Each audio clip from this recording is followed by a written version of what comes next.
Hello everyone, ఈ వీడియోలో మనం క్విక్ యాక్సెస్ టూల్ బార్కి సింపుల్ వేలో కమాండ్స్ని ఎలా యాడ్ చేయాలో చూద్దాము. మనకి పవర్ పాయింట్లో కమాండ్స్ అనేవి ట్యాబ్స్లలో కేటగరైజ్ చేస్తారు కదా.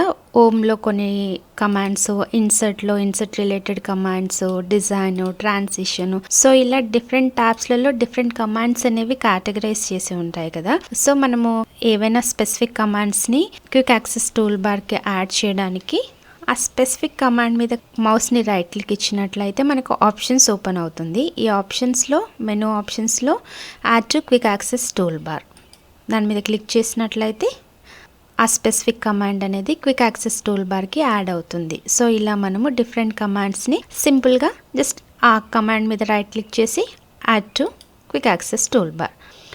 సో ఇలా మనం డిఫరెంట్ కమాండ్స్ని క్విక్ యాక్సెస్ టూల్ బార్కి యాడ్ చేస్తాం. నేను యాడ్ చేసిన ప్రతిసారి ఇక్కడ క్విక్ యాక్సెస్ టూల్ బార్లో ఆ కమాండ్ యాడ్ అవుతుంది, అబ్జర్వ్ చేయండి. సో ఇలా మనం క్విక్ యాక్సెస్ టూల్ బార్కి సింపుల్ వేలో కమాండ్స్ని అనేది యాడ్ చేస్తాము. Thank you for watching.